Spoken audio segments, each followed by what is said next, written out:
Hey socialites, I'm back again with another video. I know I just gave y'all one this past weekend, but in light of current events, I just wanted to make another one about everything that's going on. Of course, speaking about all the different riots and protests, more so protests than riots really, right?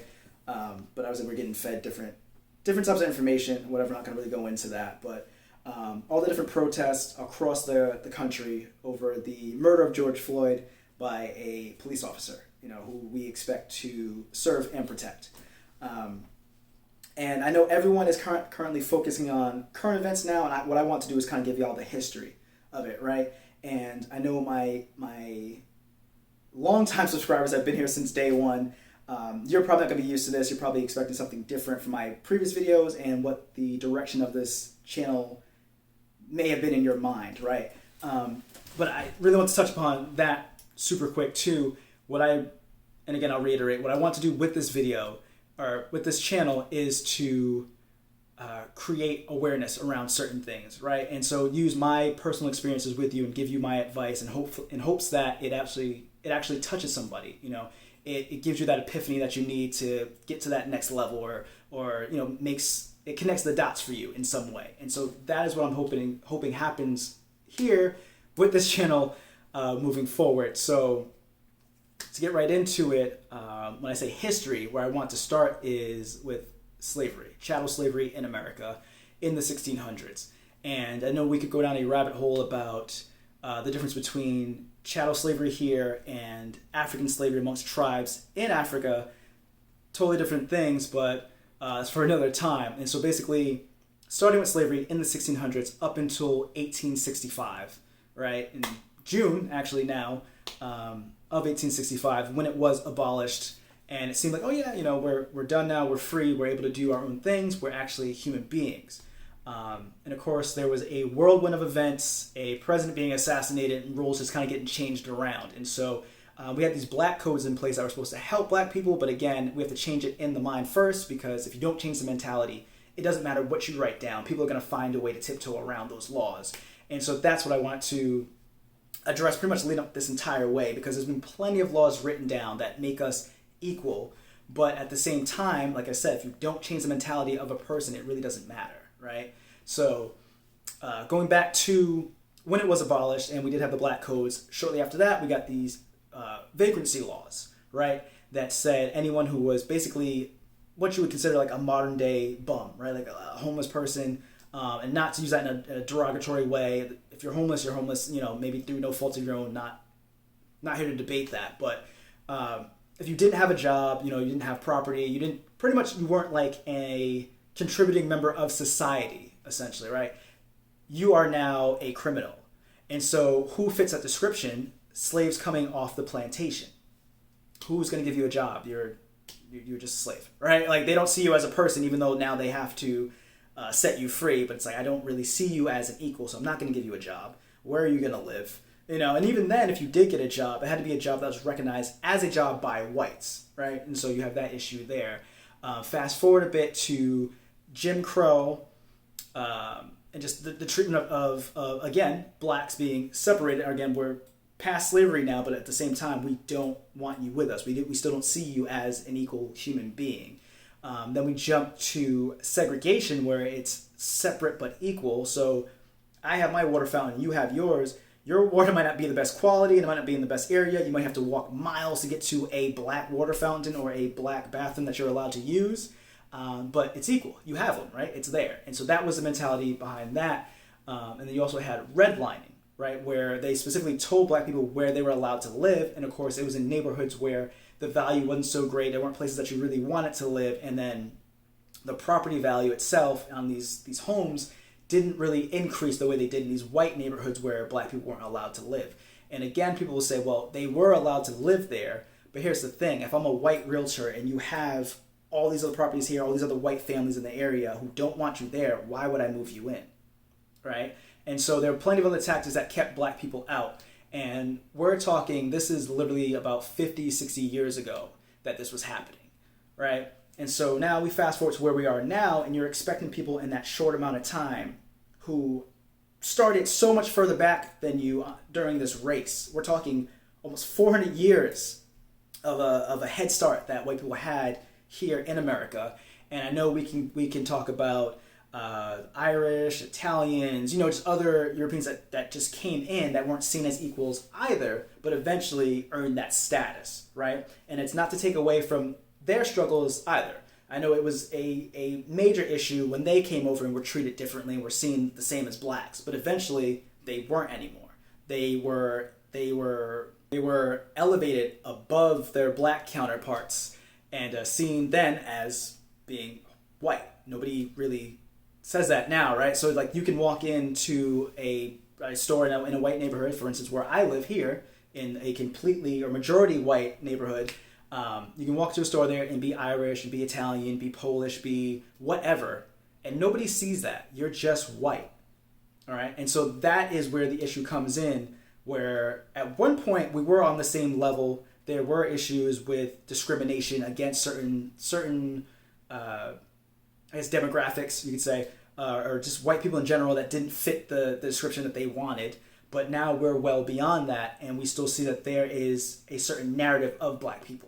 And so I don't even want to get into the war on drugs, and now we see that was an absolute scam. Like that didn't do what we thought it was supposed to do. It didn't do what it was intended to do.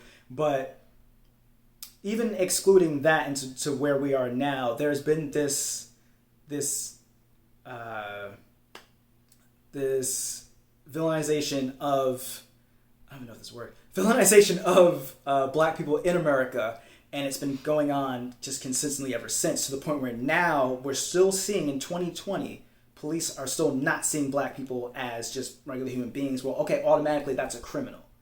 Well, if you did something wrong, the police were called on you, clearly you're guilty. How can I be guilty before you even get here and know what's happening? And I've had my fair share of run-ins with the police as well. Plenty of unlawful altercations. I've been pulled out of my car as a minor. Did not know at the time that was illegal. You couldn't just do that without probable cause. But it's happened. And it's happened so much to the point where the neighborhood where I lived, we just expected it, right? And so I think what needs to happen is that narrative needs to change. But I also feel like we need to help our white counterparts see it as black people who fully understand it. And so my thing is, and this is something I've firmly believed in for a very long time, because I have so many white friends, so many white people who have just helped me, so many white mentors that have been absolutely instrumental in my life, for sure. I hands down. There are plenty of people who I feel like I wouldn't be here today if it wasn't for them. And so those are our allies and whatnot. But really, what the issue is not that the majority of white people are racist, because I don't believe that.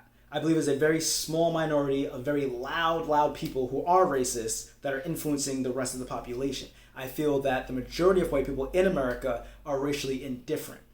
So they see that there's something going on, but because it doesn't affect them, and that's where this privilege comes in, it doesn't really matter. You don't think too much about it. And privilege isn't you having a bank account, being born with a bank account, full of money, like just born into wealth, or you just you automatically get these great jobs because you're white. It doesn't mean that at all. You still have to work for it. What that privilege is you not having to think about certain things that don't affect you in your everyday life. So when I go outside, or when I bring my children with me, I have to think about, how am I dressed? How do I look? How do they look? How do we appear to the outside world when we go outside, when we enter it? Do you see me as an equal? Is there going to be an issue with the way that I'm dressed, or the way that I speak, or the way that I just move, And so with that being said, I feel it truly is, it's on all of us, right? To really understand, obviously, I spoke with a white colleague today at work who said that it's not our job as black people to inform or educate white people, to tell y'all what it is you need to do to fully understand us. And I can agree with that for sure. It's not my job to do it. But if I have the ability to help you understand what it is that we are truly going through, and what we've been dealing with for the last 400 years, that is centuries. You have people who have been building wealth since their family got here in the 16, 17, 1800s.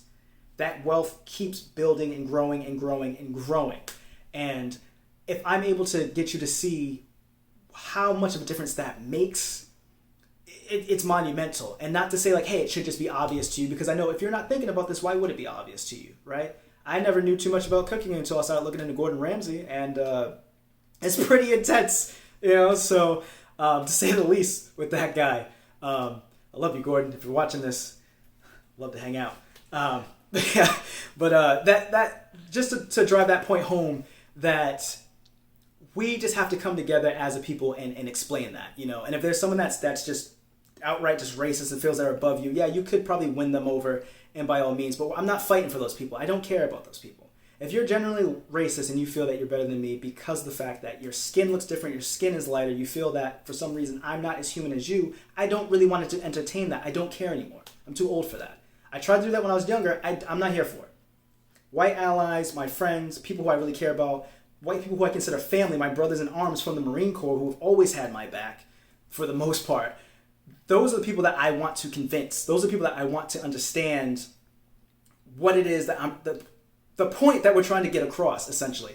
Those are the people that I really want to convince that this is worth their time. Because if we can get all of them, that small minority of racist people, they won't matter. And we can have some serious changes in this country that we are long overdue for. So if you guys will just stand in solidarity with me on this and just help get that word out. Spread this message if you will, or spread your own. Take my message. Please don't distort it in any way, and share it with your friends, or just be more open to listening to your black friends who are sharing this with you. And for my black people who are here with me, please do your best to have the patience that we've had, that our generations have had for these past, centuries, and just bear with them.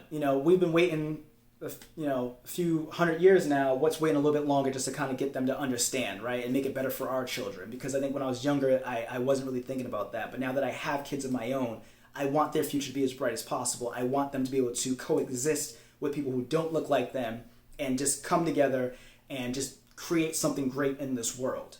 That is what I want. That is the goal. So that being said, I'm not going to talk too much on this anymore. More than willing to answer any questions in the comment section. Of course, if it's something stupid, don't stress me. I'm not on that kind of time anymore. I do not care. I'm not here to entertain anybody's nonsense. If it's some real constructive stuff you have to say in the comments, by all means, start a good dialogue down there. Like y'all know, even on some of my past videos, people came in with completely opposing views, and YouTube flagged it, and I approve it. So if you have something to say, please let me know. But again, if it's pure nonsense, we're not going to entertain that. I'm not here for that. No one's here for that. We don't have time for that. Let's grow up and let's move forward. So that has been my take on it, a socialist.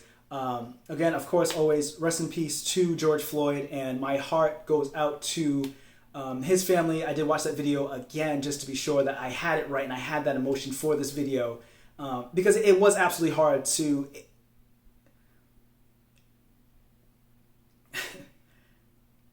It just absolutely broke my heart to watch that man cry out for help, and cry out for his mom, at 46 years old, to just look for some type of comfort, and to watch him cry out for help as he felt the life leave his body, was hard. And so I just want to say rest in peace to him. And like I said, my heart definitely goes out to his family, and I hope y'all can really get through this. I hope everyone's supporting them as much as possible.